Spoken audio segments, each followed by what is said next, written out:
Señoras y señores, muy buenos días a todos y todas. La Universidad Autónoma de Chile da a ustedes su bienvenida a la presentación del libro Generatividad y Desarrollo Humano, experiencias y modelos actuales para el bienestar psicológico, coordinado por los profesores Eduardo Sandoval, Juan José Sacarés y Alejandro Igual, y publicado en coedición por los sellos Ediciones Universidad Autónoma de Chile y RIL Editores. Saludamos a quienes hoy nos distinguen con su presencia. El señor vicerrector de Investigación y Doctorado de la Universidad Autónoma de Chile, doctor Iván Suazo Galdames, y a la señora decana de la Facultad de Ciencias Sociales, doctora Jessica Morales. También a señores y señoras directivos y académicos, estimadas y estimados estudiantes, señoras y señores. La generatividad representa en la persona adulta el deseo y la implicación activa por promover el bienestar de los demás, a la vez que deja un legado positivo de uno mismo. Si bien lo anterior es una noción clásica, continúa ofreciendo hoy nuevos brotes con fuerza. El libro Generatividad y Desarrollo Humano, experiencias y modelos actuales para el bienestar psicológico, que presentamos hoy, se suma a esa corriente renovadora y propone nuevas ideas y reflexiones. Para dar la bienvenida a esta actividad se dirige a ustedes el vicerrector de investigación, doctor Iván Suazo.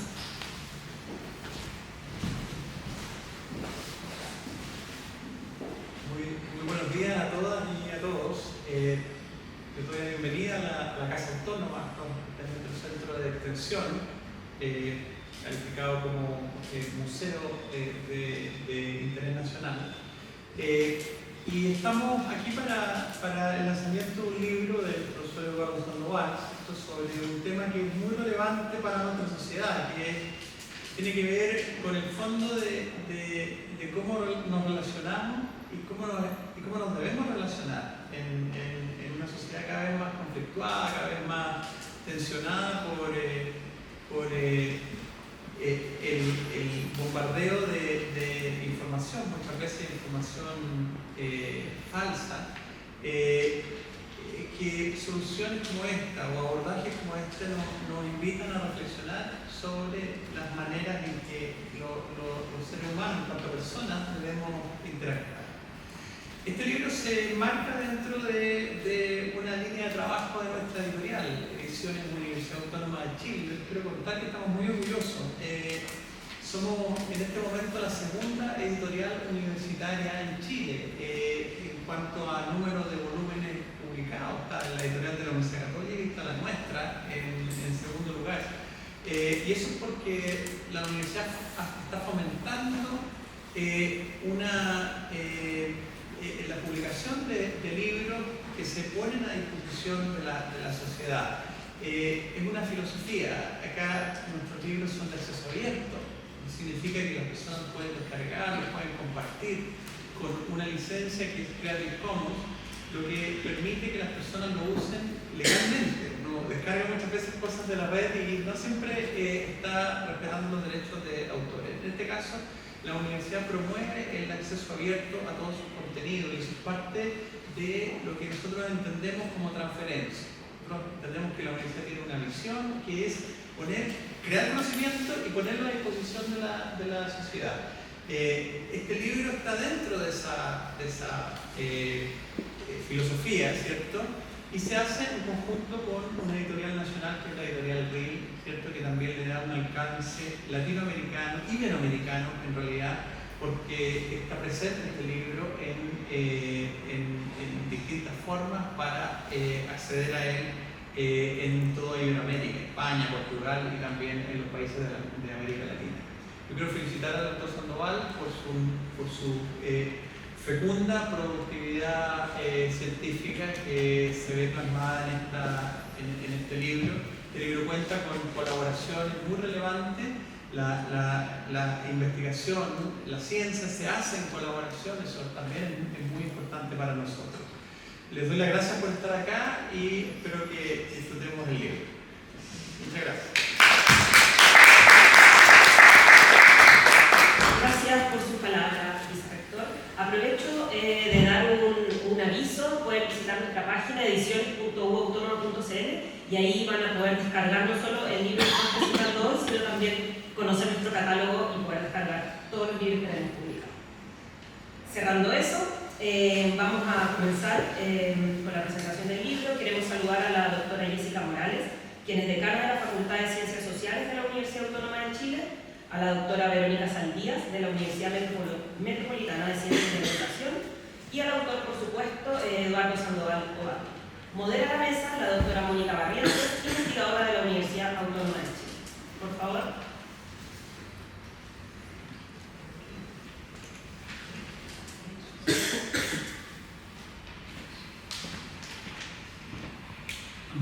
Sí, gracias.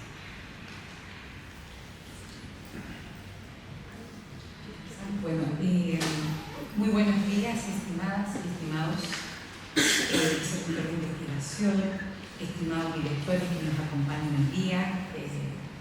Tenemos también a los supervisores y a los estudiantes de Psicología quinto año de la Clínica Psicológica que han venido a acompañarnos. Muchas gracias por su presencia. Estimados Verónica, que nos acompaña y que tenemos el honor de tenerla acá, que nos va a comentar esta instancia. Bien, me es muy grato poder compartir con ustedes este lanzamiento del libro Generatividad y Desarrollo Humano, experiencias y modelos actuales para el bienestar psicológico. Fui invitada por el doctor Eduardo Sandoval. Muchas gracias, doctor, que quiso invitarme para que pudiéramos hacer algunas reflexiones sobre este título que es bastante ostentoso, hay que decirlo, es muy prometedor. Y por supuesto, inmediatamente quedé enganchada, como se dice, por el título de la generatividad y sobre todo el aspecto, ¿no es cierto?, del bienestar psicológico. Hoy día, muy bien lo decía el vicerrector de investigación, Nominal Suazo, tenemos en las ciencias sociales desafíos muy importantes. Siempre lo hemos tenido, ¿no? Pero pareciera ser que en esta época estamos como de moda, digo yo. Entonces, cuidado con eso porque la responsabilidad aumenta. Editores Eduardo Sandoval, Juan José de Sácares y Alejandro Iborra son los editores. Muchas gracias por esta obra. Y les cuento que, bueno, a grandes rasgos, este es un libro, es una obra que contiene 4 partes, está estructurado por 14 capítulos. La primera parte se denomina Perspectivas Generales sobre la Generatividad. Esta primera parte se presenta una contextualización histórica acerca, ¿no es cierto?, de cómo lo conceptual respecto al uso de las historias de vida en la investigación cualitativa han sido un foco de estudio a lo largo de varias trayectorias, por supuesto, pero particularmente el libro se focaliza en el profesorado rural, ¿no es cierto?, también producto, hay que decirlo, también producto de un fondo que está asociado al doctor Sandoval. La segunda parte, generatividad en el marco de las relaciones personales y familiares. Aquí tenemos un apartado que abarca temáticas interesantes, como por ejemplo las nuevas masculinidades, la socialización parental en la sociedad digital, y describe, ¿no es cierto?, ciertos aspectos también teóricos, pero se va adentrando mucho más en el aspecto metodológico esencial para la construcción de las historias de vida, sobre todo en el ámbito socioeducativo, ¿ya? La tercera parte, generatividad y rol docente. Aquí ya nos vamos a entrar un poco más, ¿no es cierto?, al levantamiento de la información y a todos los aportes científicos que se hacen a través de esta metodología. El capítulo que nos aborda va desde el 7 al 10, y en donde efectivamente ya comenzamos a visualizar referentes teóricos contemporáneos, ¿ya?, que operan en el fundamento epistemológico para el desarrollo de la perspectiva narrativa genérica que organizó todo este trabajo. Finalmente, en el punto 4, o en el apartado 4, generatividad y envejecimiento, aquí hay una propuesta bastante versátil, nueva, donde la metodología, ¿no es cierto?, que se describe está relacionada directamente con el enfoque narrativo generativo a través de los roles y de la generatividad expresada en ella. Bien, de todo esto, ¿qué se le solicitó? Y yo dije, wow, qué tremendo desafío, doctor Sandoval. Me decía, lea todo el libro y en términos genéricos indique indíqueme por favor qué opina, ¿ya? Y después céntrese en los capítulos que yo desarrollé junto con mis colegas y dígame si realmente aquí hay un aporte a las ciencias sociales y a la psicología. Ok, dije, qué osado. Y efectivamente hay dos capítulos que centramos nuestro foco, ¿ya? La perspectiva narrativa generativa, que es el de diseño del doctor, dice un campo de posibilidades para el estudio de desarrollo a través del ciclo vital, y el capítulo 4 hacia el afrontamiento generativo de las pérdidas y los procesos de duelo en personas mayores durante la pandemia de COVID-19. Bien, primero que todo, un repaso general. El tema de aquí hay dos cosas importantes que se hacen, ¿no es cierto?, en esta obra, que dice relación primero con toda la metodología narrativa, ¿no es cierto?, que se da, que se discute en el ámbito cualitativo, y también, ¿no es cierto?, todo lo que tiene que ver con el aspecto generativo, ¿no es cierto?, de un ser humano. Me adentro comentándoles, para quienes no son psicólogos y nos acompañan, que todo este fundamento, ¿no es cierto?, parte esencialmente de las teorías de Erikson, ya relacionados con el desarrollo psicosocial. A grandes rasgos, ¿no es cierto?, se propone un desarrollo humano que ocurre a lo largo de la vida y que Erikson lo divide en 8 grandes etapas, ¿ya? Y que cada una de ellas, a criterio del doctor, significa pasar, en términos muy simples, por una crisis, un conflicto, que no solamente es psíquico, ¿ya?, sino que también inclusive cognitivo, emocional, físico, etc. Y que el ser humano debe resolver. ¿Para qué? Para que esto le propicie desarrollos de bienestar, desarrollos saludables, en términos bien simples, ¿no? Se habla, por ejemplo, del 0 a 1 año, estamos hablando de la confianza versus desconfianza, ahí está la parte, ¿no es cierto?, de crisis que debe desarrollar el niño, cómo desarrolla la confianza versus la desconfianza. Luego de 1 a 3 años, la autonomía versus la vergüenza y la duda. A los 3 a los 6, la iniciativa, la culpa. Desde los 6 a los 12 hablamos de la laboriosidad y la inferioridad. De los 12 a los 18 hablamos de la identidad versus la confusión de roles. De los 18 a los 40 hablamos de la intimidad versus el aislamiento. Y de las 40 a los 65 la generatividad versus el estancamiento. Y finalmente llegamos sobre los 65 años a hablar sobre el concepto de integridad y desesperación. ¿Bien? ¿Qué es entonces para este autor la generatividad?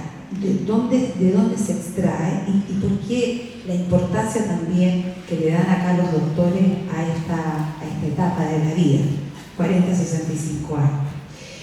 Bien, de acuerdo al desarrollo psicosocial de Erikson, la generatividad sería una etapa que se estaría presentando, ¿no es cierto?, en el 7º nivel, en el 7º estadio. Ocurre en la edad adulta temprana, media, por eso hablamos de los 40 a los 65 años, aunque debo decir que esto va a correr pronto. Este grupo etario va a correr pronto, porque estamos viviendo más de 100 años de Chile. Así que este grupo se va a mover. Ya, buena noticia para todos. Durante la etapa, entonces, en esta etapa se presenta este conflicto de generatividad y estancamiento, ¿ya? ¿Qué es la generatividad para el autor? Las personas, de alguna manera, cuando estamos en este ciclo, buscamos generar un legado, buscamos contribuir a las generaciones futuras. Si logramos encontrar estas formas de contribuir y cuidar, ¿no es cierto?, también a los demás, deberíamos decir que estamos desarrollando entonces el sentido de la generatividad. Si por ese motivo, ¿no es cierto?, entonces seres humanos que estamos en esta etapa nos encontramos estancados, sentimos que no podemos lograr un propósito, no sabemos cómo experimentar, ¿no es cierto?, este desarrollo frente a otros y frente, ¿no es cierto?, a nosotros mismos, estaríamos entonces en un proceso de estancamiento según el autor. Por lo tanto, en términos genéricos, la generatividad, el autor la plantea como una capacidad que tiene el ser humano de cuidar y guiar a las generaciones futuras, ¿ya? Que puede darse o manifestarse en diversas maneras, como por ejemplo la crianza de los propios hijos o la crianza o cuidado de otros, ¿ya? El trabajo que esté relacionado con contribuciones significativas a la sociedad, dejar, ¿no es cierto?, un legado de manera consciente y, por supuesto, lo más importante, que todo lo que el sujeto haga, ¿no es cierto?, en esta etapa, lo haga sentirse bien, lo haga sentirse también en un estado de satisfacción, ¿ya? Por otro lado, su contraparte, el estancamiento, entonces se refiere a una falta de involucrarse activamente en el mundo y hacer contribuciones significativas, es lo que plantea Erikson. Entonces las personas experimentan estancamiento, pueden sentirse insatisfechas o vacías, sin un sentido de propósito y dirección de sus vidas.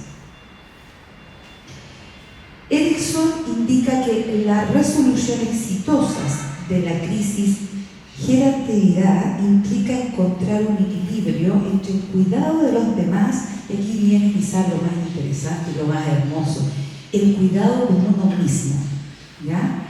Esto implicaría desarrollar entonces sentidos de responsabilidad y preocupación por las generaciones futuras, así como también, y algo muy importante, mantener la autenticidad y la autotrascendencia. Un poco lo que nos explicaba también Maslow con la pirámide, ¿no? Esta sensación de la trascendencia que va, sin duda, con elementos que van mucho más allá del materialismo propio. En psicología, la generatividad se refiere a una capacidad, ¿ya?, que vamos a tener las personas para producir y transmitir algo de valor. Esta idea la fundamenta el psicólogo Erikson en esta teoría de desarrollo psicosocial y nos promueve y nos lleva a un concepto mucho más amplio, ¿ya?, que ha sido estudiado en la psicología del desarrollo del adulto. Pero sin embargo todavía nos falta, ¿no es cierto?, ahondar en aspectos más metodológicos que nos puedan entregar un soporte mucho más válido de la instancia. Todavía no ha terminado de utilizarse estas metodologías y en profundidad, por ejemplo, en los contextos educativos, que ya nos va a comentar ahí la doctora Verónica. Así partimos entonces este concepto introducido por Erikson, y también acá los investigadores han querido traerlo a la palestra con este libro para continuar un trabajo añadiendo también algo bien importante, y aquí me voy a adelantar a algunas temáticas que se van a abordar, seguramente lo va a abordar el doctor Sandoval, entendiendo también la generatividad como un contenido, como un proceso, como algo que está dentro de un contexto y que tiene lugar en entornos colaborativos y también dialógicos, ¿ya? Es imposible hacer generatividad solo o sola en el día, no sirve, ¿ya? Vamos a chocar ahí con una pared, como lo plantea el autor. Desde este escenario entonces, y tratando de responder el desafío del doctor Sandoval, ¿cuáles son las aportaciones que emergen para la investigación en torno al desarrollo de la generatividad a lo largo del ciclo vital? Lo que podemos extraer de este libro junto con todos sus autores. Primero, indicar que sin duda la técnica, la metodología, ¿no es cierto?, de la narrativa, de la generatividad, nos puede ayudar a una comprensión mucho más profunda del ser humano, ¿ya? Las investigaciones que existen actualmente de generatividad, en la mayoría concluyen, ¿no es cierto?, que el aporte que se puede extraer desde cada ciclo vital es inmensurable, dado que la comunicación, el relato, la información que va entregando el sujeto le va ayudando también a codificarse, le va ayudando también a integrar un yo mucho más sustentado, por supuesto, y también le entrega y le proporciona, ¿no es cierto?, al medio ciertas características propias del envejecimiento que van aportando en las diferentes etapas de la vida, y eso se puede socializar, se puede compartir. Otro elemento que se desprende de este libro, y en términos de aporte, es que sin duda la metodología ayuda también a realizar un levantamiento de aquellos factores protectores, ¿no es cierto?, que pueden existir dentro de este grupo etario. La investigación ha identificado factores protectores asociados a la generatividad, por ejemplo, como entender, comprender y entregar la capacidad, ¿no es cierto?, de nosotros mismos poder pronunciarnos sobre cuál es nuestro sentido de la vida. ¿De qué manera nosotros sentimos que somos autoeficaces para resolver situaciones cotidianas y no tan cotidianas, ¿no es cierto?, que nos van presentando los diferentes ciclos en los cuales nosotros nos insertamos? También aquí hay un juego muy importante en la satisfacción de las relaciones interpersonales y la capacidad que tenga de adaptación el sujeto. Estos hallazgos son importantes para informar intervenciones y programas que promueven la generatividad en las diferentes etapas de vida, y en lo que está haciendo hoy día el Dr. Sandoval junto con todo el equipo que nos acompaña. Relación con el bienestar y satisfacción. El bienestar y la satisfacción con la vida adulta son elementos esenciales en un sujeto que ya ingresa, ¿no es cierto?, al 7º año del ciclo vital de lo que nos menciona Edison. Este sentido da una satisfacción que promueve el bienestar psicológico subjetivo, por un lado, y también promueve el asentamiento de las sensaciones y de todo aquello que es significado y propositivo en la vida del mismo sujeto. Como cuarto punto, las influencias de las relaciones interpersonales han demostrado que todas las personas, ¿no es cierto?, que trabajan conscientemente a través de la generatividad tienen relaciones también más satisfactorias y enriquecedoras, no solo con los entornos más cercanos, sino que también con aquellos entornos que dicen relación con su misma profesión o con aquellas contribuciones que pudiera hacer a la sociedad. Finalmente, desde este ámbito podemos decir que el impacto social de la generatividad también ha entregado sus contribuciones.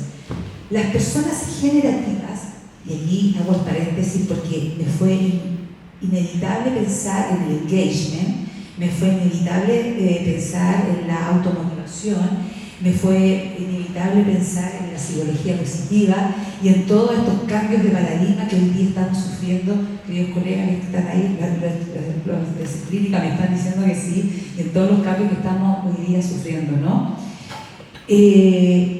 Contribuir entonces con la comunidad y la sociedad, ya sea a través de un trabajo o la participación cívica, ojo con eso, queridos estudiantes, al compromiso de las causas sociales, ¿ya? No solamente la generatividad tiene que ver con un desarrollo mío personal, que yo me sienta bien, que yo me sienta, ¿no es cierto?, sumamente satisfecho, satisfecha porque estoy entregando o estoy haciendo un diezmo o estoy haciendo una contribución, ¿no es cierto?, como un hito, sino que estamos hablando aquí de un desarrollo, y ese desarrollo dice relación también con una necesidad del sujeto de permanentemente estar entregando esto, ¿ya?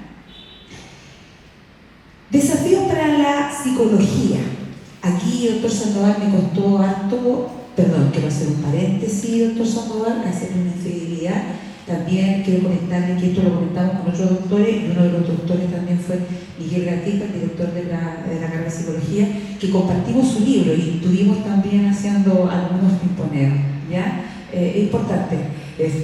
Y llegamos a algunas conclusiones con el doctor Gatita, me permito comentarla, que fueron 4 grandes, habíamos llegado a más, pero grandes conclusiones de, primero, lo que es la metodología narrativa, pero no cualquier metodología narrativa, sino que la metodología narrativa genérica, ¿ya? De este ciclo que habla Erikson. A ver, lo primero, en términos metodológicos, es el desafío de la subjetividad, ¿ya? Sin duda, la metodología narrativa, genérica particularmente, reconoce la subjetividad, de hecho la trabaja, ¿ya? Y de hecho la releva con respecto a las experiencias individuales que cada uno pudiera tener, ¿ya? Los investigadores están dispuestos a trabajar con las narrativas personales y consideran, ¿no es cierto?, también una riqueza de la metodología, porque el levantamiento de las múltiples perspectivas, ¿no es cierto?, se llevan a cabo a través de voces. Pero también esto se plantea como un desafío no solo a la psicología, sino a las ciencias sociales, porque tradicionalmente se ha buscado generalizar resultados y buscar patrones universales. Realmente tendemos a eso. Y por eso se nos presenta, ¿no es cierto?, como este desafío también, porque de alguna manera la idea es ir de a poco también superando o aportando a los enfoques más positivistas que tienen que ver con ello, ¿ya? El desafío de la complejidad de esta metodología. Esta metodología reconoce complejidades multidimensionales, ¿ya? ¿Por qué? Porque estamos hablando de las experiencias humanas. Así como en química, de repente uno, ¿no es cierto?, toma una gotita de que cambia el color y un paper, después otro color, otro paper. Por favor, el vicerrector Suazo, no me vaya la primera vez. Pero en ciencias sociales sabemos que eso no es tan fácil. No es tan fácil tirar una gotita y ver qué pasa. Aquí necesitamos tiempo, necesitamos proceso, necesitamos observación, necesitamos involucramiento del investigador que se empape, ¿no es cierto?, con la subjetividad, con el relato de quien estamos entrevistando, para meternos en su cabeza y literalmente poder desentrañar este conocimiento, estas cogniciones, para poder, ¿no es cierto?, llevarlas a un estado en donde nos pueda dar un contexto de análisis. Esto es relevantísimo porque claramente las narrativas subjetivas, ¿no es cierto?, están empapadas de lo contextual, de lo cultural, de lo histórico, de lo político, en donde se desarrollan. Eso es una mochila que debemos saber y tenemos que trabajar con ella. Es imposible dejarlas de lado. Y por lo mismo, entonces, estas metodologías requieren de enfoques más holísticos y transdisciplinarios, lo que puede ser sin duda un desafío para las ciencias sociales y para la psicología, que a menudo solemos centrarnos, ¿no es cierto?, en reduccionistas, ya en aspectos más reduccionistas disciplinarios, y además que somos muy celosos con respecto a eso. Tercer desafío, la participación y la colaboración.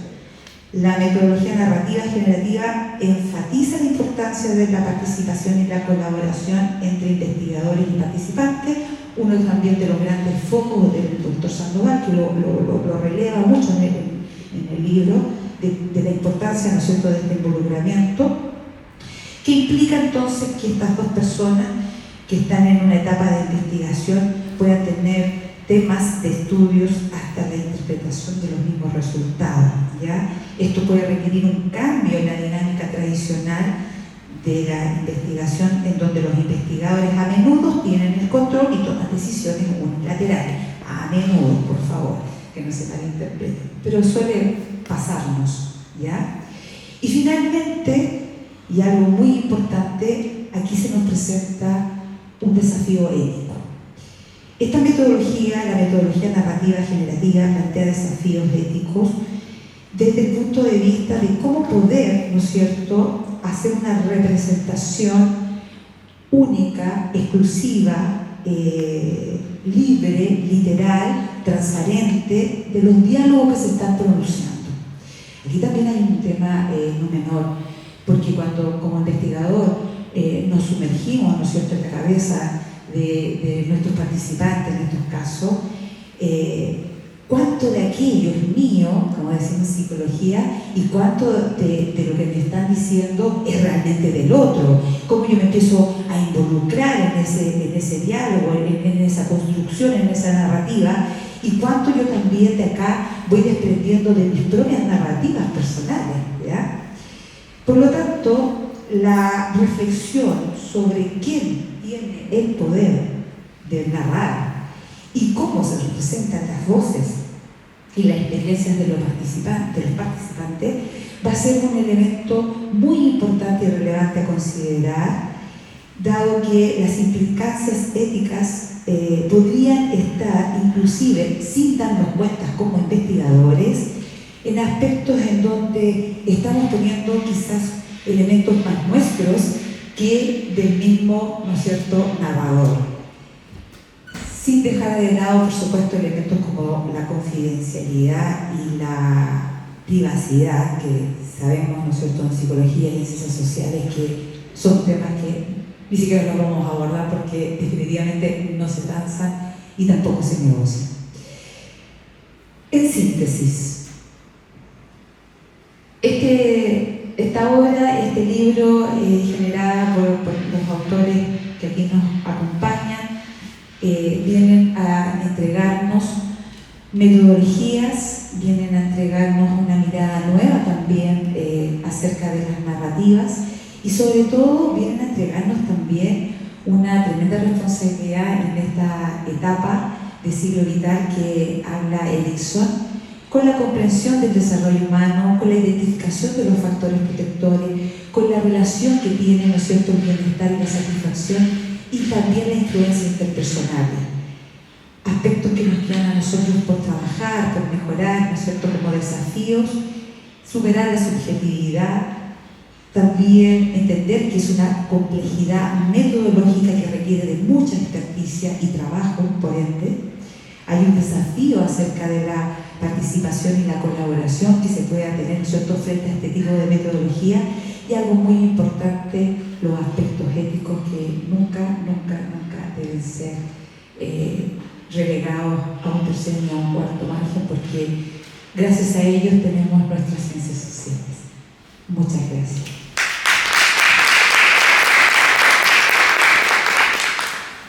Bien, ahora voy a continuar con lo que yo les quería compartir del libro. Bueno, en primer lugar agradezco a todos y a todas los que están aquí presentes. Agradezco también a las autoridades que nos acompañan, al señor vicerrector, directores de carrera y representantes en general de esta sede de Providencia. Agradezco también las palabras de la decana que se animó a apoyarnos con la presentación oficial de este libro, y también agradezco también a la colega Verónica de la UNCE, que también pudo estar aquí presente, y a Mónica también del doctorado. Bueno, quisimos hacer esta dinámica porque básicamente, a mi juicio, para los que hacemos investigación, el lanzar un libro es siempre como una fiesta, es algo especial, porque es el resultado de un trabajo colaborativo de largo aliento. Un libro no surge de un día para otro. Muchas veces, inclusive más allá de un artículo científico, un libro nos permite involucrarnos mucho más allá con ciertos temas que nos apasionan por lo demás, que también nos movilizan a dar el salto de transmitir lo que hemos podido sistematizar en alguna investigación para que pueda llegar a la población en general, que creo que es al menos lo que estamos en ciencias sociales buscando, que nuestras investigaciones, más allá de cuántas veces se cita un artículo, impacten en las personas. Y desde ahí yo creo que ya el propósito de este libro se cumple. Este es un libro que ya ha sido presentado de manera más local en otros espacios. Hace un tiempo, hace unos meses, lo presenté a estudiantes de psicología vespertino que tiene también la universidad. Hace poco también lo presenté en Paraguay, en el Congreso de la Sociedad Interamericana de Psicología, y también hice un par de presentaciones del libro en otros espacios generados en España. Como lo dijo el vicerrector, es una evidencia de un trabajo colaborativo en el que participaron investigadores e investigadoras de diferentes universidades de España, de Costa Rica, de Colombia y de Chile. Además, es una primicia porque la decana lo decía, la generatividad históricamente, y sobre todo a propósito que hay estudiantes de psicología acá, la generatividad se conocía únicamente a partir de los planteamientos de Erikson. Únicamente, digo, porque este libro va más allá de los planteamientos de Erikson. Esto es una mirada renovada acerca de la generatividad, tomando las aportaciones más actuales sobre el tema, que fundamentalmente se han desarrollado en el mundo anglosajón. Y por lo tanto, es una primicia también porque en una de las estancias de investigación que hice en el marco de un Fondesit, por ahí me enteré que la gente más potente del mundo anglosajón que está llevando este tema están trabajando en un libro sobre generatividad y lo tienen proyectado terminarlo para fines de este año y lanzarlo en 2024 a través de la editorial Oxford University Press. Y eso fue en 2020-2021. Entonces yo dije, bueno, Habrá que adelantarse con la primera versión de la generatividad en español. Entonces la gracia que tiene este libro es que es la primera versión de un libro dedicado a la generatividad en español, en el que participan las universidades de Iberoamérica, y que además no nace espontáneamente. Yo no me levanté un día pensando que quería un libro sobre generatividad. Hay un camino recorrido. En el marco de un postdoctorado que hice en desarrollo evolutivo, empecé a relacionarme con los principales grupos de investigación en temas de desarrollo evolutivo. Hay un doctorado interuniversitario en psicogerontología en el que participa la Universidad de Barcelona, la Universidad de Valencia, Sevilla, Alcalá, y me empecé a relacionar con los principales grupos que han tomado el tema. Y ahí desarrollamos un primer libro que también fue lanzado por Ediciones de la Universidad Autónoma, que fue un libro denominado Nuevas Miradas en Psicología del Ciclo Vital, que también está completamente disponible en modo open access. Y fue un libro que por primera vez toma temáticas del desarrollo, focalizando la investigación en infancia, adultez emergente y personas mayores. Ese libro lo lanzamos en el 2020 y nos permitió por primera vez tener una panorámica completa sobre algunas cuestiones específicas. Por ejemplo, cómo la crianza hoy en día se está transformando, porque los niños y niñas de hoy en día no son como lo fueron nuestras infancias, en primer lugar. Por tanto, desafía a los papás y a las mamás y a las cuidadoras a replantearse sus propias creencias sobre lo que implica criar a los niños. Segundo punto, tomamos la adultez emergente, esa compleja etapa que se vive entre los 20 y los 30 años, ¿ya? En la que no somos ni adolescentes ni somos completamente adultos, más allá de lo legal. Y tensionamos cómo se construyen las relaciones de pareja en esa etapa, cómo se construye un proyecto de vida en esa etapa y cómo se visualiza el proyecto de vida más allá de una relación de pareja, más allá de la crianza. Y luego nos metimos en temas de personas mayores. Y ahí, por ejemplo, sistematizamos en ese libro qué es lo que hace que las relaciones de pareja sean duraderas en el tiempo. También desarrollamos algunas investigaciones respecto a qué es la generatividad. La generatividad entendido como aquella dimensión que moviliza a las personas a involucrarse en tareas de cuidado. Esa es una definición genérica, en tareas de cuidado, y que permitan al individuo construir un legado que perdure en el tiempo. Y esto es una pregunta que de verdad como los griegos se hacían las personas: ¿cómo voy a ser recordado? Y lo empezamos a investigar porque nos pareció relevante a propósito de las tasas de envejecimiento que enfrenta el mundo y particularmente también Chile. ¿Cómo vamos a llegar a la vejez? ¿Y cómo lo hacen las personas que llegan de buena forma a la vejez? Más allá de las innegables desigualdades que existen en términos sociales, económicos y culturales. Y no es que se trate de superpersonas, sino que es personas que tempranamente empezaron a desplegar conductas, acciones o tareas potencialmente generativas. Es decir, que se han involucrado en tareas de cuidado con otros, que se han involucrado en instancias de participación social, política o cultural, que se han involucrado en tareas de voluntariado, que se han involucrado en poder dejar una huella en los espacios en los que se mueven cotidianamente. Entonces, ese fue un primer libro que además nos quedó gustando la posibilidad de construir estos productos, y además en el marco de un proyecto Fondo de Serenización que ejecuté durante el 2019-2022, dijimos, bueno, ahora que ya sacamos un libro genérico sobre el ciclo vital desde una mirada renovada y más allá de la psicología evolutiva clásica, tenemos que dar el salto hacia algo más específico.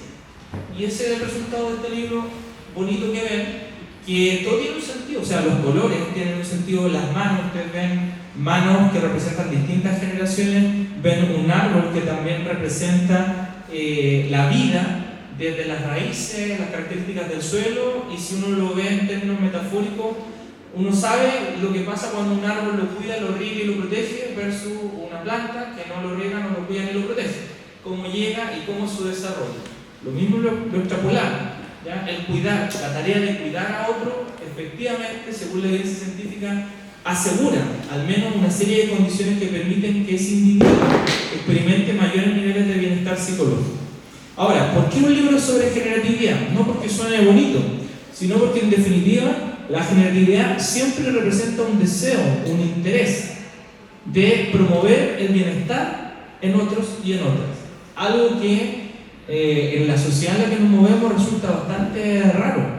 Cuando llegué hoy día en la mañana a Santiago, 6:30 de la mañana, 7:15, me subí al metro y me di cuenta que ser generoso o solidario no valía nada. Porque yo llegué con una mochila que, siempre lo digo, parezco caballero del zodiaco, para los que son, se me cayó el carnal a lo mejor, pero bueno, una mochila grande, y me meto al metro, y el metro no es un espacio amigable. De hecho, cedí 2 veces la pasada del metro y ya me di cuenta que parece que ser solidario aquí no servía, porque me empujaron por todos lados, y dije, bueno, ¿cómo lo hacemos para que en esta sociedad realmente promovamos eso?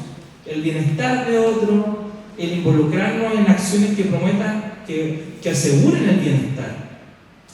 Y no es tarea fácil, por supuesto. De hecho, en algunas investigaciones que hicimos durante la pandemia, por ejemplo, en la región de los lagos, desarrollamos una investigación en el marco del Magíster en Neurociencia, donde investigamos acerca de las características de personalidad que muestran profesores de nivel secundario y qué tan generativos son. Y lo que nosotros esperábamos encontrar era que los sujetos altamente generativos mostraran menores niveles de estrés frente a su quehacer profesional en contexto de pandemia. Y casualmente no encontramos eso, encontramos lo contrario, que aquellos sujetos altamente generativos, a pesar de que son altamente generativos, perciben altos niveles de estrés. ¿Cuál es la diferencia? Que los profes que eran menos generativos, pero que percibían ciertos niveles de estrés, desarrollaban mayores trastornos de su salud mental, en contraste con aquellos sujetos que eran altamente generativos, pero que a pesar de todo, esa generatividad les permitió gestionar de mejor forma el estrés, desplegando, por ejemplo, estrategias de afrontamiento funcionales, logrando una mejor regulación emocional, promoviendo mejores pautas de autocuidado, etc. Entonces ahí demostramos una cuestión concreta. El ser generativo inclusive protege nuestra salud mental. De hecho, nuestras investigaciones desarrolladas en España, en Perú, en República Dominicana, en Estados Unidos, muestran que es un predictor importante o un factor protector frente al burnout.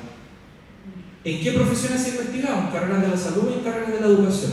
En Estados Unidos se han hecho, y en Asia también se han hecho estudios multicéntricos que muestran, por ejemplo, cómo si nosotros tempranamente somos generativos, estoy hablando de la infancia, de la juventud, vamos a experimentar mejores capacidades para afrontar el estrés. Por ejemplo, vamos a tener mayores competencias para regularnos en lo emocional.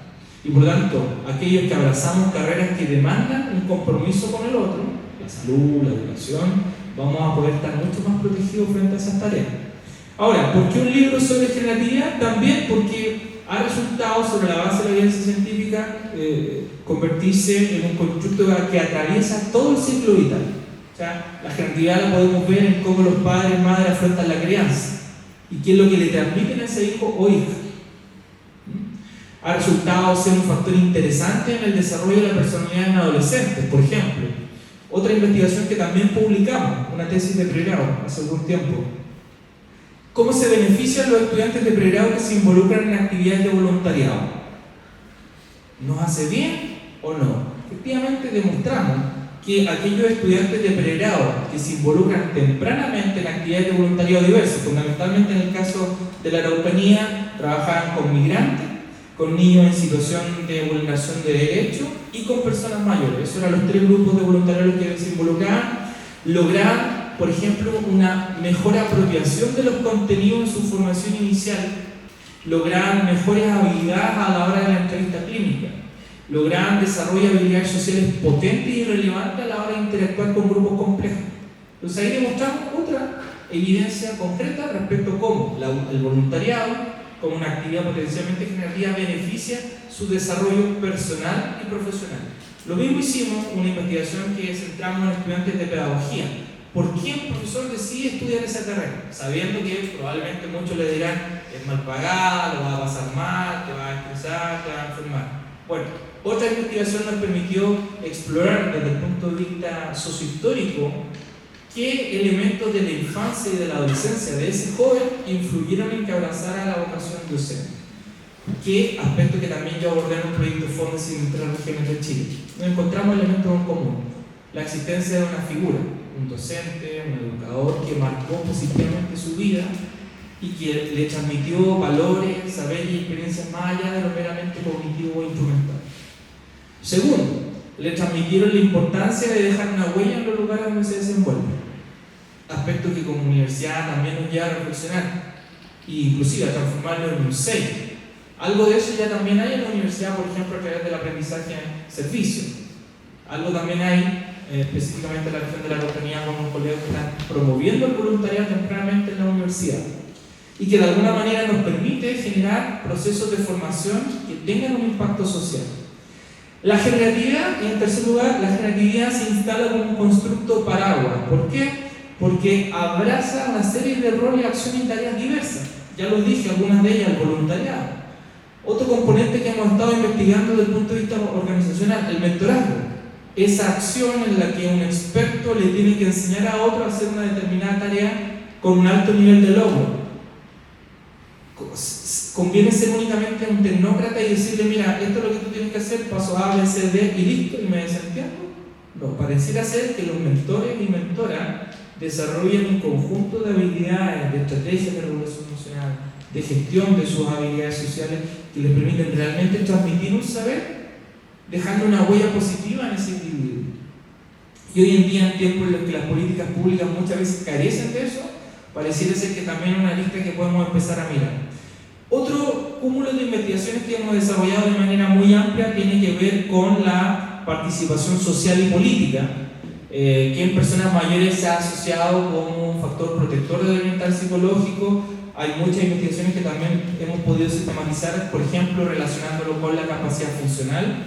Es decir, aquella persona mayor que se involucra en organizaciones de la sociedad civil logra enfrentar o inclusive retrasar el deterioro cognitivo leve, propio de la etapa del envejecimiento. Y además le permite conservar varias funciones ejecutivas, como por ejemplo memoria, toma de decisiones, planificación. Entonces ahí otra muestra concreta de cómo nos beneficiaría la generatividad. También la participación política, el sentirse parte de la sociedad, les ayuda a construir un proyecto de vida más allá del trabajo. Uno de los grandes problemas que tenemos en Chile, sobre todo con personas mayores, es que no se está viviendo la vejez como un júbilo. De hecho, la jubilación es todo lo contrario. La jubilación es fuente de estrés, de malestar, de soledad y de aislamiento. Y lo vimos a propósito de la pandemia. Entonces nosotros acá estamos yendo más allá, inclusive a lo mejor pensando en grande. Estamos proponiendo una mirada acerca del envejecimiento más allá de las tradicionales que promueven el envejecimiento óptimo de la OMS o el envejecimiento saludable. Llegar bien a la vejez no es solamente que usted haga actividad física y que tenga una buena situación económica. Llegar a la vejez en clave generativa implica cultivar todas estas acciones y tareas tempranamente en el desarrollo. Y además, otras investigaciones que hemos podido sistematizar en conjunto con colegas de España tienen que ver, por ejemplo, con la abuelidad. Cómo el rol de abuelo o abuela le permite a esas personas replantearse su propia experiencia vital, más allá de cómo lo hicieron como cuando fueron papás o mamás. Y ese vínculo que se desarrolla con los nietos también aporta una serie de beneficios para la salud mental, para la calidad de vida, para el bienestar psicológico.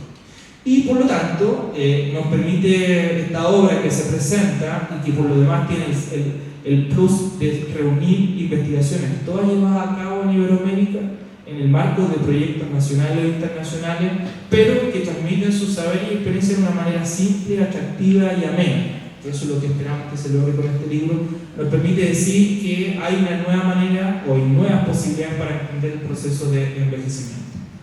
Por último, y tal como lo había adelantado la decana, en este libro efectivamente hay dos líneas muy marcadas.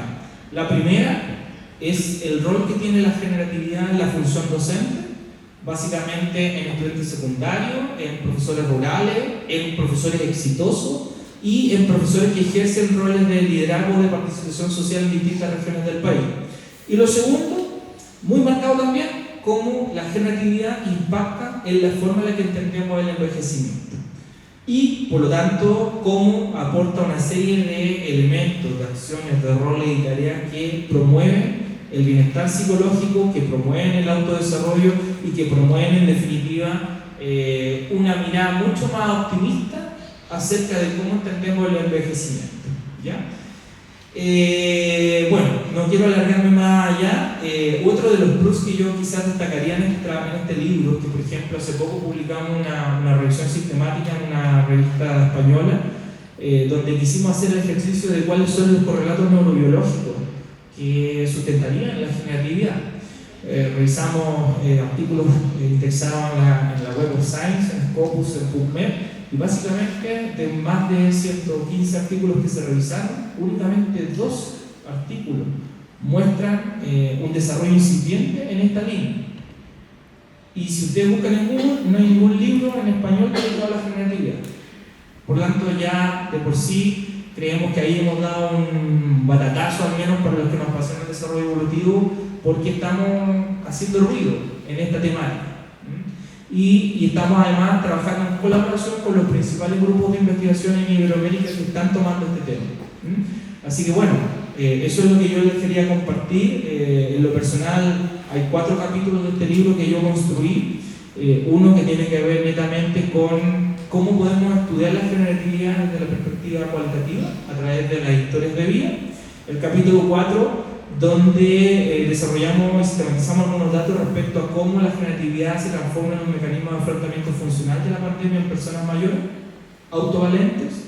Y el capítulo 7 y 8, donde desarrollamos compartimos resultados de investigación. Uno, de una tesis de magíster en psicología comunitaria de la UFRO que dirigí, de docentes que se desempeñan en un contexto intercultural, en una comunidad lasquenche, algo inédito, porque nos topamos con otro temazo importante. La generatividad indígena, que ha estado presente desde los tiempos inmemorables en el pueblo originario de Ecuador, de Perú, de Bolivia y de Chile. Y que tiene que ver en el fondo cómo los mayores son los encargados de transmitir los saberes y la experiencia a los más jóvenes, y cómo tienen un importante rol en la vida comunitaria. Y que en otro estudio multicéntrico en Asia se ha demostrado lo mismo. Las culturas orientales promueven tempranamente la generatividad. Algo que paradójicamente en sociedades como la nuestra hacemos todo lo contrario. Las personas mayores se relegan. Una vez que pierden un rol importante asociado al trabajo, lo olvidan. Y eso nos lleva a decir, bueno, hay que generar investigación que ponga en valor esa experiencia. Y por último, una investigación acerca de maestros exitosos o maestros consagrados que yo desarrollé durante 3 años en la región metropolitana de la Araucanía, en la región de los ríos, en el marco de un Fondesit, donde pudimos encontrarnos con algunos elementos que también nos obligan a desafiar los propios estándares para la formación inicial docente que el Mineduc estableció, y que nos lleva a pensar la educación más allá de una mirada tecnocrática, sino cómo el maestro tiene el importante rol de asegurar un legado que perdure en el tiempo. Así que bueno, eso es lo que yo les quería comentar. Le agradezco por estar acá y ahora le voy a dar el pase a su colega Verónica, que nos va a compartir específicamente uno de los capítulos que ella desarrolla, junto con algunos colegas de España.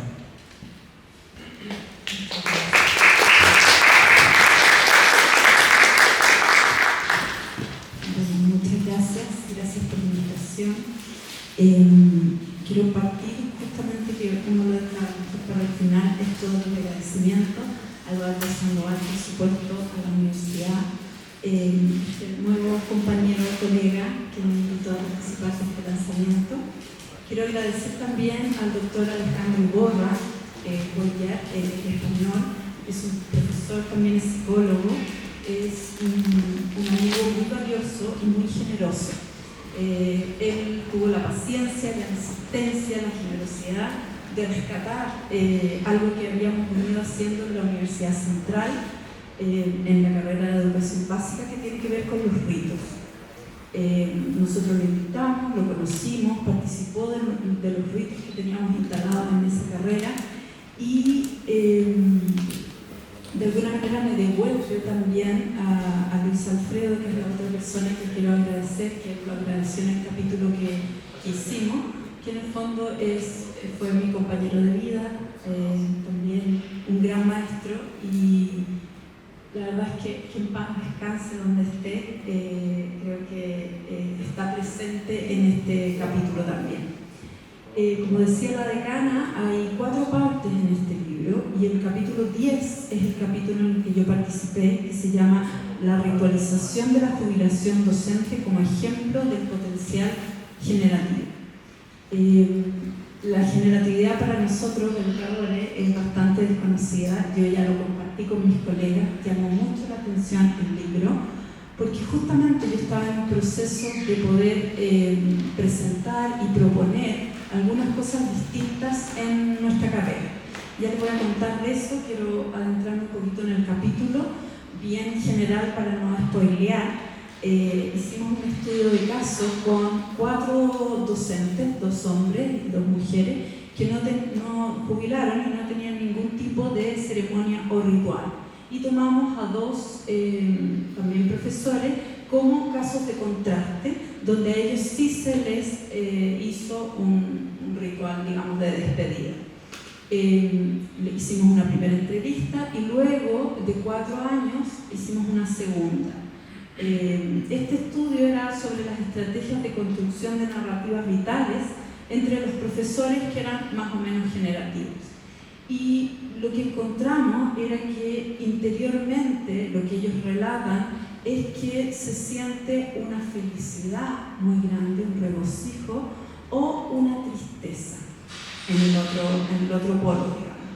Y por lo tanto aquí podemos encontrar en el ritual algunos valores muy interesantes como el agradecimiento y el reconocimiento. Y ahí se contrasta con los que no recibieron, que sienten que hay una vida vacía, una vida que no tuvo eco. Y eso psicológicamente es importantísimo. Y por lo tanto el ritual lo que haría es que ayudaría a gestionar ese momento de cambio tan importante para las personas. Recomiendo un autor que trabaja también, aparte del doctor Alejandro Iborra, Byung-Chul Han, que también sale mencionada en el libro, él menciona que los rituales son dispositivos protectores de las comunidades y de las personas. Hay ritos de consenso que nos permiten generar condiciones para este cambio.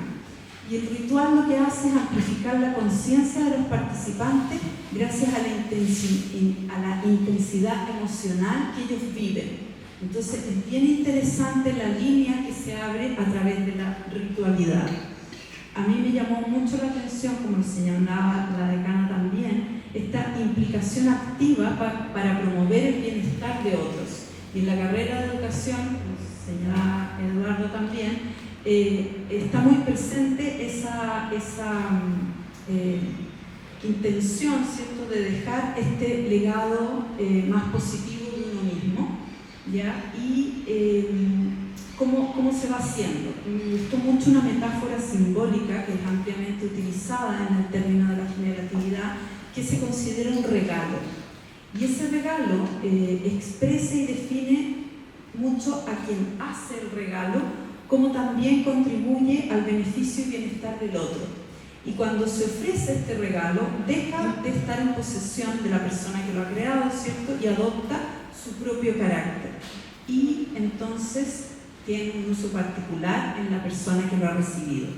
Esto quiero destacarlo porque es importante para lo que les voy a comentar después con respecto a la escuela, digamos, de educación de donde estoy participando como profesora. Y con respecto a la ritualidad, que es algo que también el doctor Alejandro aborda en todos sus capítulos, que es bien interesante, aparece ahí el tema de lo que se repite, donde se va explicitando lo importante, lo duradero y lo valioso. Los rituales enfatizan en la comunidad acciones simbólicas que representan los valores y principios de dicha comunidad. Y en esta acción simbólica facilita este proceso de reconocerse. Entonces es muy importante lo que hace ese llamado, porque hay tanta diversidad, somos todos tan distintos. Hoy día está sobre la mesa ese respeto que tenemos que tener por el otro que es distinto o diferente. Sin embargo, perdemos de vista qué nos une, en qué estamos de acuerdo, qué valores son los que queremos como comunidad, ¿cierto?, desarrollar. Y eso también es bien interesante, porque lo que dice Byung-Chul Han es que los rituales permiten que las comunidades se cohesionen y se consolide la expresión cultural. Y yo voy a hablar más bien de la generatividad aplicada en este sentido. Y me llamó entonces eso la atención y empecé a pensar cuáles debieran ser los pilares de las instituciones que formamos profesores, ¿cierto?, para este nuevo siglo. ¿Qué consideramos importante hacer en un acto de despedida cuando las personas, en realidad los profesores, terminan su vida laboral y deben jubilar? ¿Por qué? ¿Por qué habría que considerar algo ahí? Y en el capítulo se abordan las razones y están los textos, ¿cierto?, ahí que ustedes pueden leer de las personas que fueron entrevistadas. Entonces, lo que yo empecé a desarrollar, estuve en la central también, y ahora llegando a este espacio, y que se lo propuso a los profesores, y que sorprendentemente para mí lo recibieron bastante bien, fueron 5 ceremonias. 5 ceremonias que señalen los pasos en la formación de profesores y que se puede desarrollar también en las otras formaciones, de psicólogos, de asistentes. Entonces, la primera que es de bienvenida, ¿cierto? Pero señalarlo, hacer una ceremonia. Antiguamente era esta, ¿cómo se llama? Mechaneo, ¿cierto? Que era humillante. Nosotros lo transformamos en la central y lo que hicimos fue un recibimiento distinto, con apadrinamiento, con señalar el momento, una fiesta también, muy ritual.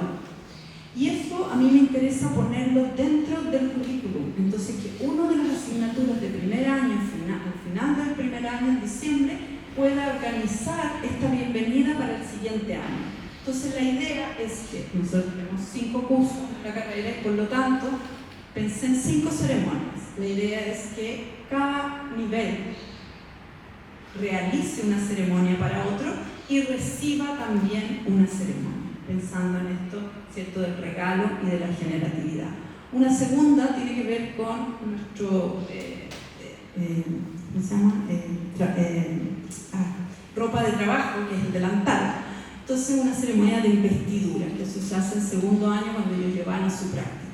También señalarlo, detenerse ahí y hacer algo en conjunto, y que me interesa mucho que los cursos la preparen, la organicen, o sea desde la comunidad, no sea algo que uno impone.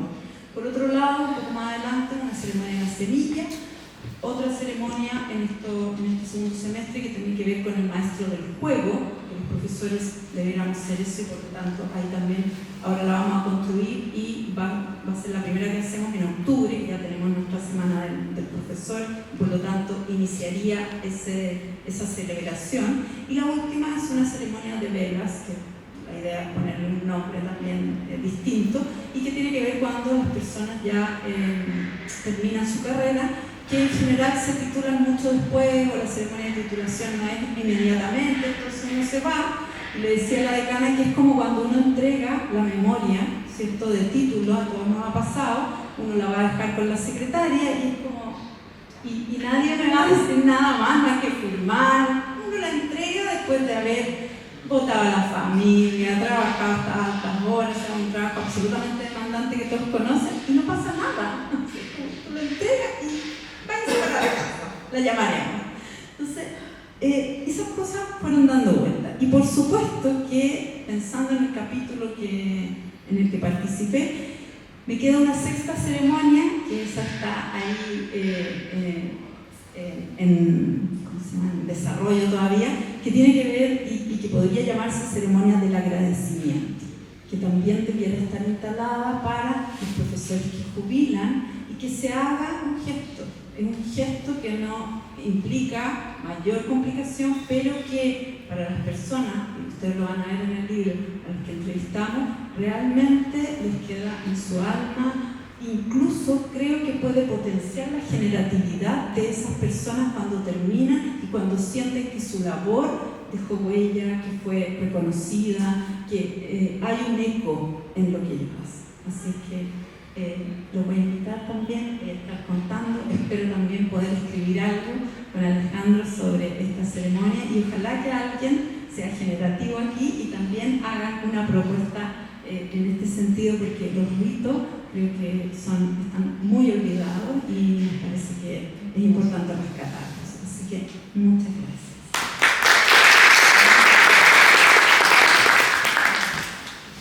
Bien, muchas gracias a todos que participaron en la mesa. Muchas gracias por el libro, Eduardo. Realmente a mí me hizo mucho sentido muchas cosas que acá se dijeron.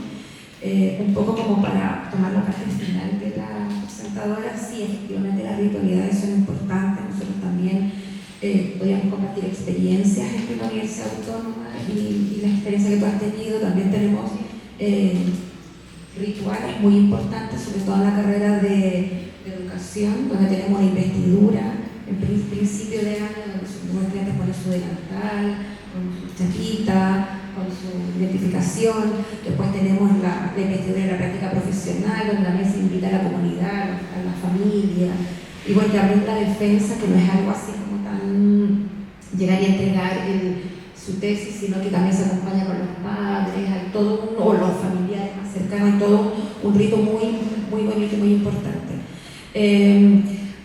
Quiero tomar lo que dijo, y así sí para dar paso a las preguntas, lo que dijo nuestra decana sobre el compromiso de las causas sociales para promover el bienestar en los otros. Me parece que este es un tema sumamente importante, como un desafío que se ve para las ciencias sociales, pero también me puse a pensar en las humanidades y las artes, que son por excelencia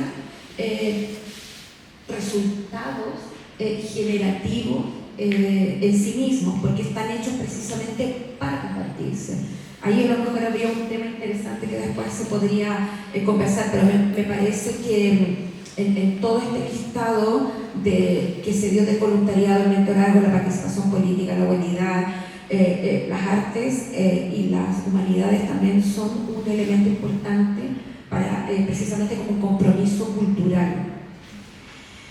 Antes de hacer yo las preguntas, me gustaría, si es que hay preguntas del público que quieran hacer algún comentario o alguna pregunta a los estudiantes que están acá, a la autora, principalmente a la autora, aprovecho que está acá para que si tienen algunas preguntas del libro, aquí este es el momento.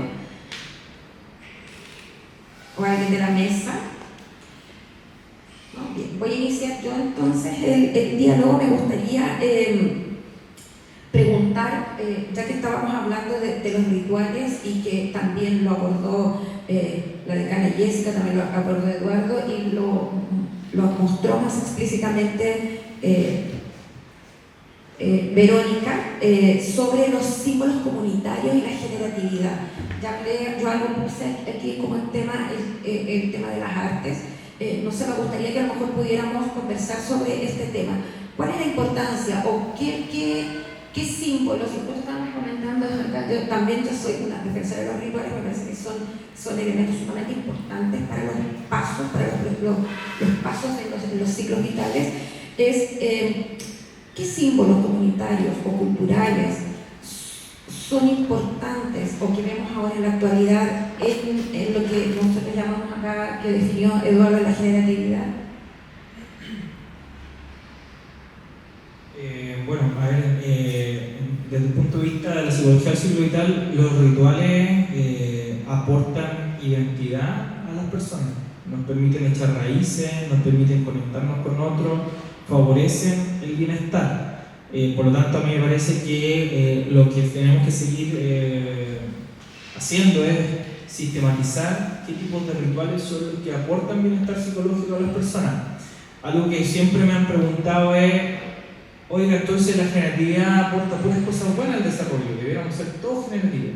No, precisamente hay algunos autores norteamericanos que también han explorado, se podría decir, el lado oscuro de la generatividad. Así como alguien transmite cosas buenas a otro, también está el riesgo de transmitir cuestiones disfuncionales. Lo podemos ver en el ejercicio más simple, la paternidad, la maternidad.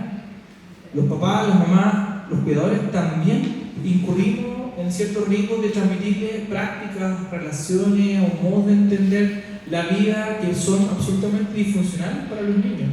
Y eso también es un riesgo que hay que estar mirando. O sea, la generatividad también tiene una vertiente negativa. Y por eso es tan importante la forma en la que esto se muestra y manifiesta en las infancias y en las juventudes, a propósito de un tipo de rol generativo que es la crianza. Por otra parte, a mí me parece que no se mencionó quizá que la generatividad es un constructo paraguas que se ha investigado ampliamente como rasgos de personalidad. Hoy en día hay varios instrumentos en diferentes partes del mundo que permiten medir objetivamente la generatividad este trabajo lo que ha hecho es poner en valor algunas de esas investigaciones, pero también entender la generatividad no solamente como un constructo objetivo, sino cómo ese sujeto se va construyendo a lo largo del ciclo vital y adquiriendo ciertas acciones o roles o tareas potencialmente generativas, que en la medida que las cultive en el tiempo va a poder llegar de mejor forma al envejecimiento. Y solo una mención también a los colegas editores con los que yo trabajé, el doctor Alejandro Iborra, él es director del Instituto Mixto de Investigación en Educación y Psicología de la Universidad de Alcalá, y ellos tienen un trabajo bien interesante con la educación creadora de valor, que es una corriente budista que tiene una proyección súper amplia en el mundo, y ellos desde este instituto están haciendo investigación uniendo la psicología y la educación y apostando toda su formación de pregrado y de posgrado a nivel de maestría y de doctorado acerca de cómo nuestros estudios pueden aportar al desarrollo de la felicidad. Algo de eso fue lo que comentó Verónica en términos de la ritualidad. Y por otra parte, el doctor Juan José Zacarés, el profesor titular de la Universidad de Valencia, el coordinador del doctorado en psicogerontología, un doctorado interuniversitario en España, y ellos lo que han puesto en valor es cómo podemos asegurar condiciones que nos permitan a las personas llegar de mejor forma al envejecimiento. Y ahí hay un tremendo nicho de investigación, porque insisto, hay que pensar el envejecimiento más allá de las miradas clásicas que se centran en el déficit, en el declive, en las pérdidas, sino que también, inclusive desde el punto de vista neurocientífico, el envejecimiento no es solo una pérdida, implica también una serie de oportunidades y desafíos que tenemos que cultivar, no cuando ya estemos sobre los 70 años, sino que tenemos que hacerlo ahora. Y por eso la invitación a los estudiantes de pregrado también que están acá, que la psicología del ciclo vital, una asignatura que normalmente uno la deja olvidar en el primero o segundo año de la carrera, es clave para todo el ejercicio de la profesión. Si no entendemos el ciclo vital de una manera integral, no vamos a poder entender de manera holística la salud mental, los trastornos, el desarrollo evolutivo, el bienestar psicológico. Por lo tanto, es clave, yo diría, para todo lo que hacemos en este tipo de profesiones en particular. Así que eso es lo que yo podría comentar, Mónica. Gracias. Un cortito, tú hablaste de símbolos. Yo creo que un símbolo podría ser la naturaleza. Me parece que ahí deberíamos volver. La pandemia nos enseñó que no respetamos ni a nosotros mismos. Tú partiste también diciendo que era muy importante el reconocimiento de uno, de estar bien con uno. Sin embargo, eso implica el resto, y creo que la naturaleza nos puede permitir esto del cuidado enfocado en este árbol que tú señalabas, en una semilla, ¿cierto? Y que tiene que ver con el otro también. Y por otro lado, creo que otro símbolo podrían ser nuestros referentes ancestrales. Me parece que ahí podría haber algún elemento que pudiese ser común.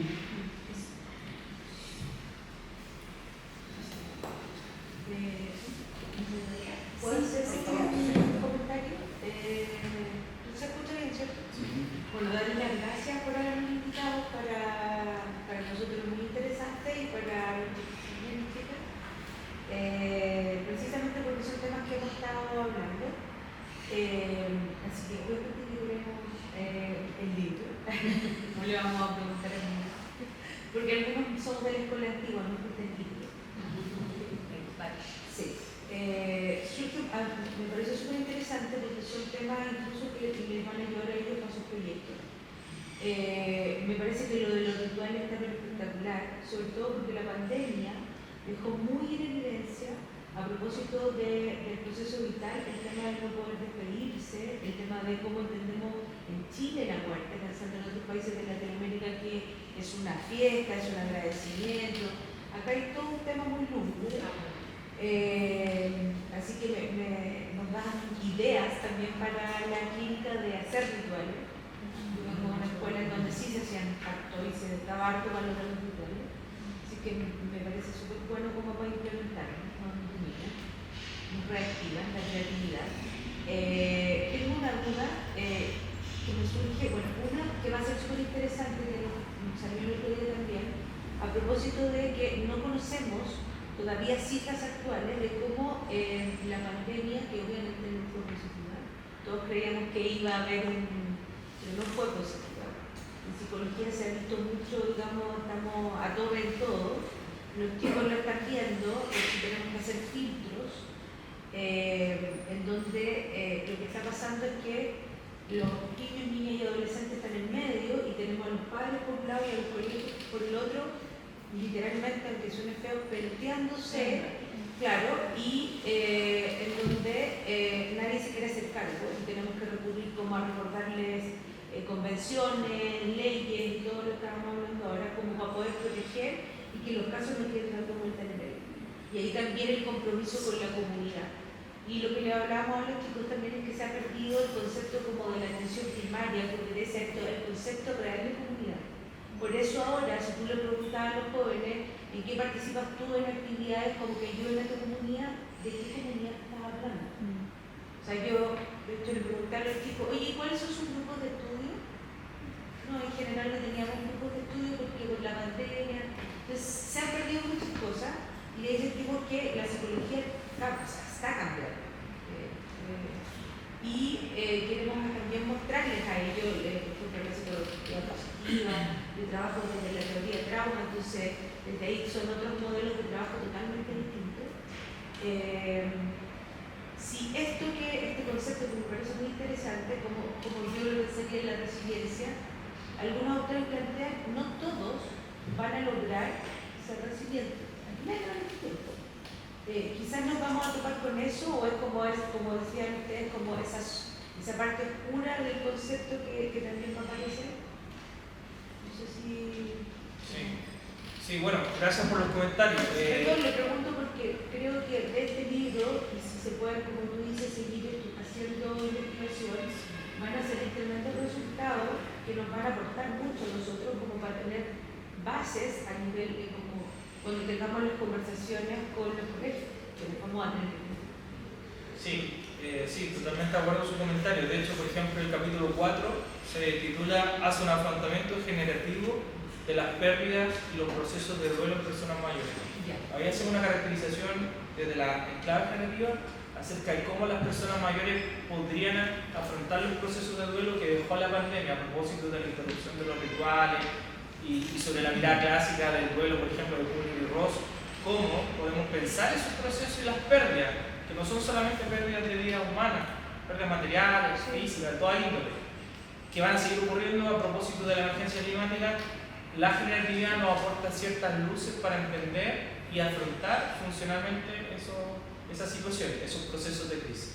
Lo segundo, efectivamente, ahora mismo, nosotros ya estamos, nosotros somos un equipo igual, y es como un spoiler igual, estamos trabajando en otro libro, que ya está ahí, estamos a punto de subirlo a la plataforma de la editorial, que pone en el centro el cambio climático.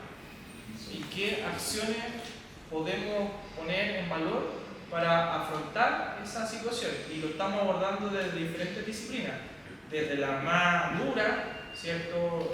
La ingeniería en recursos forestales, etc., pero también desde la psicología de la emergencia.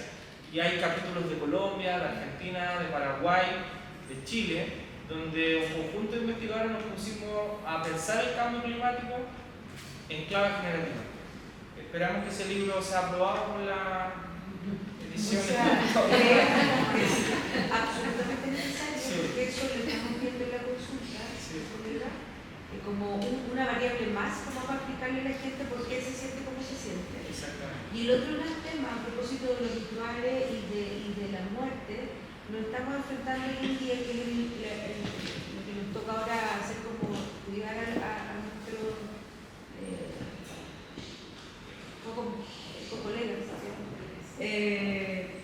que es evitar los casos de liberación suicida, porque las tasas en la adolescencia han aumentado brutalmente y nadie se está haciendo cargo, literalmente. ¿Cómo hacemos para ayudar? Porque hoy día planteábamos en la reunión que teníamos cuáles son los peores miedos de un psicólogo, por ejemplo. Yo les decía, por ejemplo, uno de los mayores miedos que tenemos los psicólogos es que se te muera el paciente. Y hoy en día entonces, si podemos evitarle eso a ellos por ahora, lo vamos a hacer. Porque, entonces, todo lo que ustedes dicen está tan bien conectado y relacionado que me parece totalmente. Sí. o sea, totalmente de acuerdo, como le comentaba, eso mismo lo hemos trabajado. Por ejemplo, me ha tocado trabajar con los equipos del plan Saludablemente, que se centran en la APS, y me ha tocado trabajar, por ejemplo, los primeros ayudas psicológicas en clave generativa. Me ha tocado trabajar lo mismo con organizaciones de la sociedad civil de personas mayores. Ahora estamos pensando en cambio climático en clave generativa, un libro que ya estamos a punto de subir a la plataforma, como le comentaba. Y en términos de salud mental, ¿cómo no pensar que para realmente proteger nuestra salud mental hay que pensar en comunidad? Y ahí aparece el tema del apoyo social y la resiliencia comunitaria como dos factores protectores claves que hay que mirar para poder generar un cambio en estas cifras que son tan poco auspiciosas, tanto en salud mental infantil juvenil como de las personas mayores. Así que si el camino es amplio, somos muy optimistas y creemos que hay que seguir poniendo en valor y sobre todo sistematizando las experiencias para que no solamente sea un discurso de buena crianza que suena bien, sino que con datos duros, basados en evidencia, que nos permita seguir potenciando este camino, y que agradecemos también a la universidad y a la Dirección de Investigación que nos ha apoyado en esto, a seguir divulgando, a seguir haciendo investigación, y que yo creo que tiene la gracia de que aquí convocó a colegas del doctorado en Ciencias Sociales, Mónica, Ángel, convocó a estudiantes a través del grupo de investigación que tiene la Escuela de Psicología, y también que engloba lo que estamos haciendo desde un instituto que tiene como foco el desarrollo sostenible. El desarrollo sostenible no se puede pensar de manera individual, se tiene que pensar de manera colectiva, y donde entonces la generatividad es clave para reducir la desigualdad, la pobreza, potenciar la salud y el bienestar, y para generar condiciones de mayor justicia social para todos y para todas. Gracias por los comentarios. Yo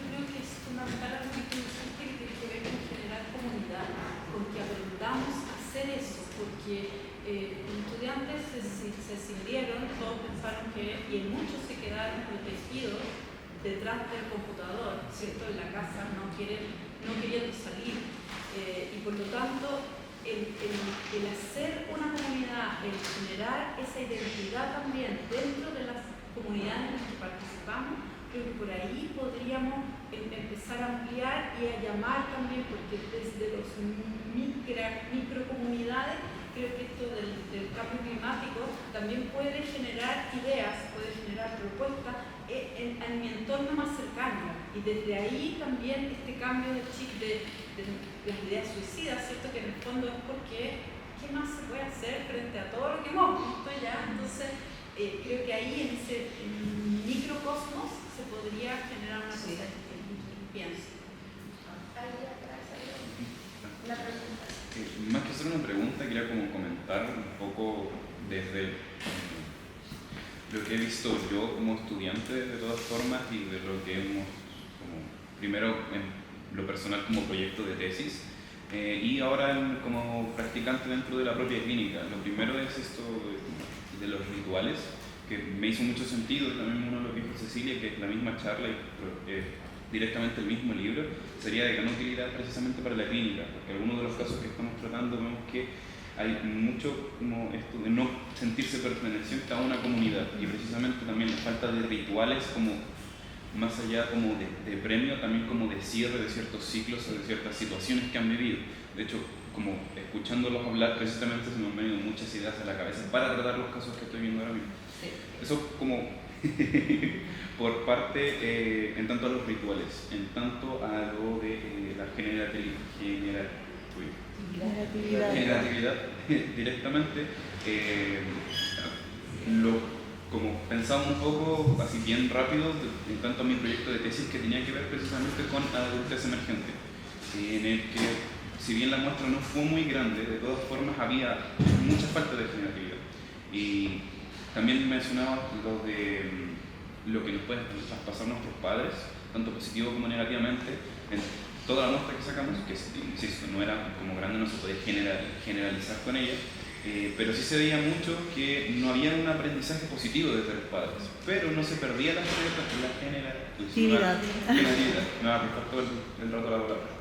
Porque de todas formas buscaban esta independencia a modo de poder aprender, y gran parte de los que de la muestra que quería tener hijos querían hacer el cambio de poder enseñarle cosas positivas a sus hijos y al mismo tiempo formar parte de una comunidad, ya sea de amistades y ir expandiéndola, o de una comunidad educativa como sea una universidad, que de todas formas querían aprender como en pos de después poder entregar conocimientos a otras personas. Entonces me pareció súper curioso eso, porque aunque no se dé desde infancia, de todas formas está esta búsqueda de inserte la palabra que no me sale.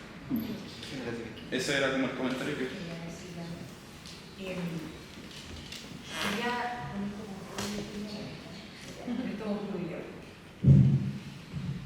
¿Me escuchan bien? Sí. Quería compartir algo que me parece súper relevante a propósito también de la investigación, tesis doctoral, todo, que tuve que hacer también adultos mayores. Hay un elemento que es vital y que quiero decirlo con un objetivo para la psicología. La psicología es el estudio del alma. Partamos de ahí, y de ahí tenemos que volver a esta declaración, a estudiarnos el alma. La parte espiritual, que está ligada a los rituales, ya la conexión que nosotros tenemos con nuestro propio ser, es demasiado fundamental. Es un ser humano. ¿En serio? Sí. Ser humano, no es solamente un humano, es un ser humano que requiere de trascendencias, requiere de otro tipo de explicaciones, requiere de otro tipo de conexiones, ¿ya? Por lo tanto, la invitación también es que no solo como psicólogos nos quedemos en un estado instrumentalista o reduccionista, ¿ya? Es un poco lo que plantea el doctor Sandoval, finalmente. O sea, nosotros requerimos nosotros de esta conexión que parte, a lo mejor va a sonar un poco romántico, pero lo veo así, como una lucecita muy pequeña que parte efectivamente en tu ser, en tu espíritu, en tu alma, y luego se va desarrollando en comunidad con lo otro. El ser humano es el único animal que necesita de un otro para sobrevivir. ¿Ya? Desde la mirada, ¿no es cierto?, desde el mamífero, voy a hablar, evolucionista, prácticamente todos los animales cuando nacen a las horas se alimentan, a las horas caminan, a las horas. Nosotros no. De hecho, estamos alargando más este proceso de quedarnos en casa. Director de periodismo que me mira y me dice, es verdad. Entonces, lo digo porque yo creo que en psicología, en ciencias sociales, en la ciencia de la educación y en toda la ciencia en general, es importante no tener esta pérdida de que nosotros necesitamos, somos seres espirituales y necesitamos eso. O sea, hoy día muchos de los vacíos, muchas de las necesidades, ¿no es cierto?, que están focalizadas, o las creencias que se están focalizando a estos vacíos, ¿no es cierto?, del alma, del espíritu, donde vos, porque esto también tiene que ver mucho con proyectos de vida. A nosotros, a nadie se les enseña a hacer un proyecto de vida. O sea, no sé si alguna vez aquí alguien se sentó, tu papá, tu madre, ya hijo, ¿sabes qué? Vamos a pensar en tu proyecto de vida. ¿Y cómo se hace? Introducción, objetivo general. No, eso no pasa. Claramente no pasa. Uno como ser humano, nosotros mirando a sus papás, a su entorno, a su comunidad, a sus profesores.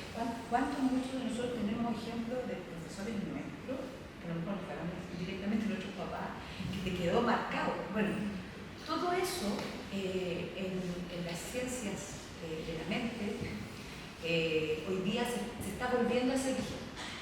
Entonces también la invitación es para nuestro cuasi colega ya, entraste a psicología, también queremos colegas ya, porque te cambian la forma de vivir, o sea, es un estilo de vida, lo sabemos.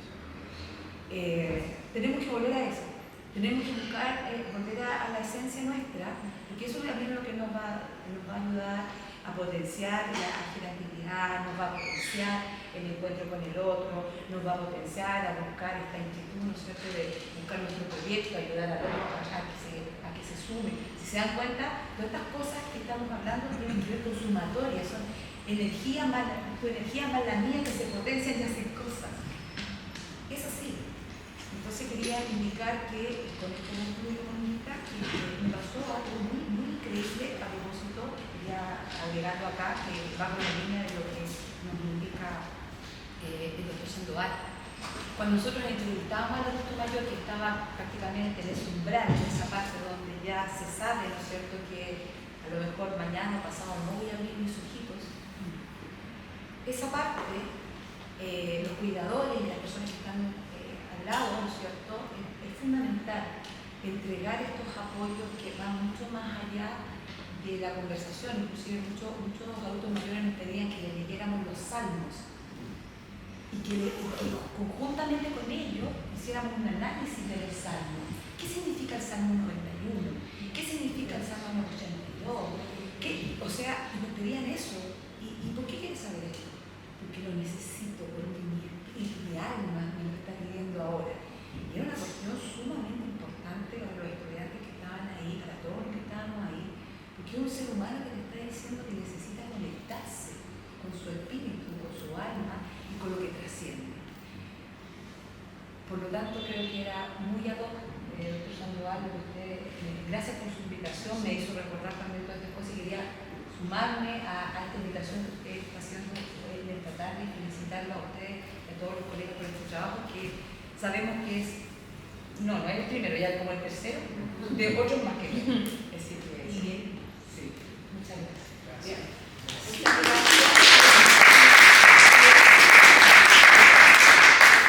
Chiquitito, no voy a poner. Todas se sentí inspiradas. Yo he tenido la oportunidad de trabajar desde el coaching en organizaciones. Y yo he ido aprendiendo que una de las cosas donde aloja el dolor en la organización es la falta de rituales en torno al reconocimiento de su labor y de ser un dolor súper transversal, jefatura, equipo, el dolor del equipo.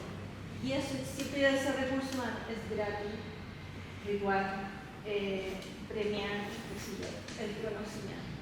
Me inspira también cómo llevar esto, ¿no? Los psicólogos organizacionales, todo el mundo, y esto es. Y entonces la mirada sistémica a volver eso.